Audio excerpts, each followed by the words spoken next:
بسم اللہ الرحمن الرحیم۔ جمہوری معاشروں میں عوام کی حق رائے دہی کے لیے انتخابات کا طریقہ اختیار کیا جاتا ہے۔ پاکستان میں 12ویں عام انتخابات 8 فروری 2024 کو منعقد کیے گئے۔ حالیہ انتخابات کے نتیجے میں آزاد امیدواران جن کو پاکستان تحریک انصاف کی حمایت حاصل ہے، سب سے زیادہ سیٹیں حاصل کرنے میں کامیاب ہوئے ہیں۔ اس کے بعد پاکستان مسلم لیگ نون اور پاکستان پیپلز پارٹی تیسرے نمبر پر براجمان ہے۔ حالیہ انتخابات 8 فروری 2024 کو منعقد ہوئے۔ ان انتخابات کے حوالے سے آئیے ہم لوگوں کی رائے جاننے کی کوشش کرتے ہیں کہ لوگ ان انتخابات کو کس نگاہ سے دیکھتے ہیں۔ کہ حالیہ انتخابات کو آپ کس نظر سے دیکھتی ہیں؟ حالیہ انتخابات کو تو دیکھیں، عوام کی منشا کو آپ کو سب سے پہلے لینا چاہیے، ٹھیک ہے۔ اگر ہم فری ڈیموکریسی کی بات کرتے ہیں تو ووٹ کو عزت دینی چاہیے، ٹھیک ہے۔ ابھی دیکھیں کوئی بھی جو ہے وہ اقتدار میں آنے کے لیے تیار نہیں ہے، کسی بھی پارٹی کا کوئی بھی رہنما، ہر کوئی پیچھے ہٹنا چاہ رہا ہے اس ٹائم پہ، کیونکہ اس میں عوام کی منشا شامل نہیں ہے۔ تو اگر اپنے ملک کو بہتر طور پر ہم نے آگے لے کر جانا ہے تو اس کے لیے عوام کو ساتھ رکھنا بہت ضروری ہے اور عوام کی رائے کی عزت کرنی چاہیے۔ جی، میرے خیال میں جو الیکشن اس سے پہلے بھی ہوئے ہیں اور جو موجودہ الیکشن بھی ہیں، اس کے بارے میں سیاسی پارٹیوں کے ایک دوسرے کے اوپر الزام تراشیاں تو لگی رہتی ہیں۔ وہ کبھی بھی ہمارے ہاں الیکشن کو فیئر نہیں کہا گیا، لیکن جو موجودہ الیکشن ہوئے ہیں ان میں جو بھی اکثریتی پارٹی ہے یا جو بھی حکومت بنانے کی پوزیشن میں ہے، وہ حکومت بنائے اور عوام نے جو رائے دی استعمال کیا اپنا حق، اس کے مطابق پاکستان کے حالات کو بہتر کرنے کی کوشش کریں، اکانومی کو، دیگر جو معاشی ہمارے مسائل ہیں ان کو حل کرنے کی کوشش کریں تاکہ عوام اور پاکستان بہتری کی جانب بڑھے۔ دیکھیں، بات اس طرح ہے نا کہ جب تک آپ اپنی آنکھوں سے نہ دیکھیں نا، کہتے ہیں نا کہ سنی سنائی بات پہ یقین نہیں کرنا چاہیے۔ ہمارے یہاں پہ جو اسلام آباد کا حلقہ تھا، بالکل فیئر الیکشن ہوئے ہیں، ٹھیک ہے۔ اب یہاں پہ مسئلہ ایک چیز یہ آ رہا ہے کہ جہاں پہ اگر پی ٹی آئی والے جیت رہے ہیں تو وہ شفافیت ہے، ٹھیک ہے نا، اور جہاں پہ اگر نون لیگ والے جیت رہے ہیں تو وہ کہتے ہیں کہ دھاندلی ہوئی ہے۔ تو آج تک اس چیز کی سمجھ نہیں آ سکی، میں نے اپنی آنکھوں سے کوئی دھاندلی نہیں دیکھی۔ تو پاکستان کا مطلب کوئی کچھ نہیں بگاڑ سکتا، پارٹیاں آتی رہتی ہیں، ٹھیک ہے۔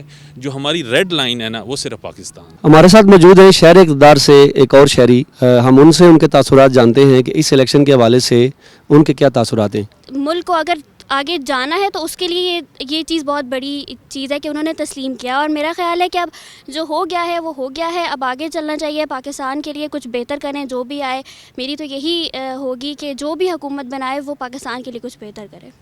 یہ الیکشن تو انہوں نے بہت بڑی دھاندلی کی ہے، کیونکہ ہماری جو طریقے لبیک ہے ان کے ساتھ بھی رات کو انہوں نے کہا جی کہ وہ جیت گئے ہیں اور صبح پتہ چلا کہ وہ ہار گئے ہیں۔ ادھر تو کچھ نہیں ایسا ہوا، ہم ادھر ہی تھے، لیکن کوئی دھاندلی شاندلی نہیں ہوئی، اچھے الیکشن ہوئے ہیں، تو بات کا نہیں پتہ ہے۔ انتخابات تو سر اچھے ہی ہوئے ہیں، لیکن انتخابات جو کروانے کا طریقہ ہے یا جو اس کا ہینڈل کرنے کا وہ اچھا نہیں ہے۔ اگر میں کے پی کے حساب سے بات کروں تو بالکل فیئر الیکشن ہوا ہے، اور پنجاب میں بھی ایسی کوئی بات نہیں ہوئی تھی، پنجاب میں بھی فیئر الیکشن ہوا۔ ایسی کوئی ایک کا دکھ واقعات تو ہر جگہ پہ ہوتے ہیں اور ہر دور میں ہوتے رہے ہیں، لیکن ایسی کوئی خاص بات نہیں ہوئی کہ الیکشن بہت شفاف الیکشن تھا۔ اگر دھاندلی ہوتی تو نواز شریف صاحب مانسیرا سے نہ ہارتے۔ بڑے اچھے خاصے ہستیاں تھیں جو مسلم لیگ نون کی تھی، وہ بھی گر چکی ہیں، اس میں ایسی کوئی بات نہیں ہے۔ اگر کوئی ادھر ادھر تھوڑی سی معمولی 19-20 فرق رہا، لیکن اس طرح مجھے تو نہیں لگتا کہ کوئی خاص فرق ہے، اور یہ کوئی مذاق بھی نہیں ہے کہ اس طرح کوئی آسانی سے دھاندلی کر سکتا ہے۔ مجھے نہیں لگتا کہ اس میں سے کوئی بھی دھاندلی ہوئی ہے، بالکل شفاف الیکشن تھا۔ نظر تو صاف ہی ہے ان الیکشن کے حوالے سے، لیکن اس کے بعد جو صورتحال پیدا کی جا رہی ہے ملک میں وہ بڑی تشویشناک ہے۔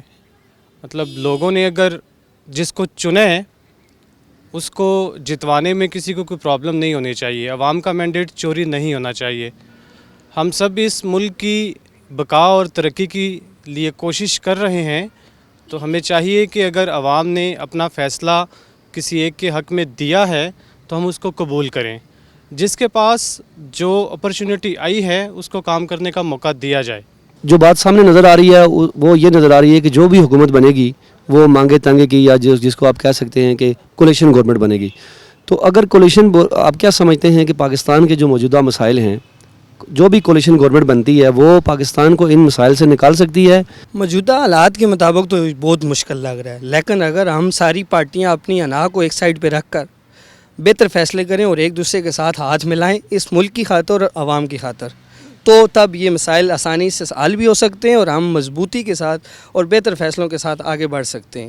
لیکن اگر ہم نے ایک دوسرے کے ساتھ زید و رنا اور یہی ایک جنگ جاری رکھی بد اخلاقی کی تو پھر مشکل لگتا ہے. ابھی حالیہ الیکشن کے بعد جو سیٹ اپ بنتا وہ نظر آ رہا ہے, اس میں نظر یہ آ رہا ہے کہ کوئی بھی پارٹی جو ہے نا اکثریت سے حکومت میں نہیں آئی.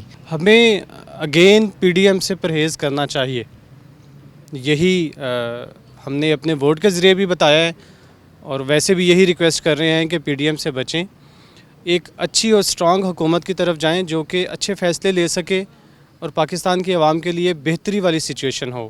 شہباز شریف صاحب نے ابھی خود کہا کہ اگر آزاد ارکان حکومت بنانا چاہتے ہیں تو بنا لیں, ہمیں کوئی اعتراض نہیں, اور بنا بھی لے. میں بھی چاہتا ہوں کہ بنا ہی لے تاکہ پتہ ہی لگ جائیں گے.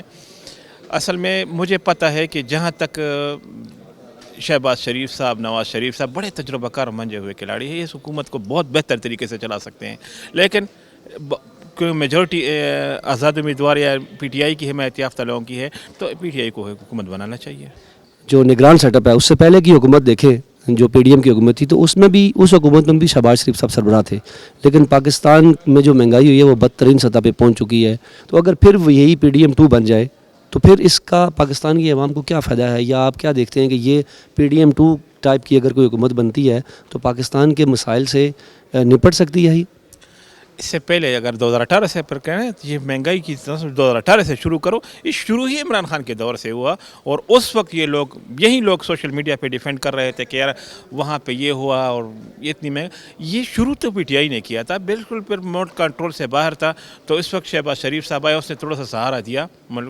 ٹھیک ہے مہنگائی ہو گئی لیکن آئندہ مجھے لگتا ہے کہ اگر یہ لوگ رہیں گے نا تو حکومت بہتر ہو جائے گی, مہنگائی بھی کم ہو جائے گی, پیٹرول اکانومی کی ریٹ بہت بہتر ہو جائے گی. کیونکہ نواز شریف صاحب نے پہلے بہت اچھی اکانومی ریٹ پہ چھوڑا تھا. یہ ہماری یہی رائے ہے کہ اللہ کرے جو نیکسٹ آئے جو بھی وزیر اعظم ہو وہ ہمارے ملک کے لیے اچھا سوچے اور ہمارے ملک میں بہتری لائیں اور غریبوں کے بارے میں زیادہ سوچیں تاکہ ہمارے ملک سے غریبی جائے گی اور خوشحالی آئے گی اور ہم سب مل کر کام کریں ملک کے لیے.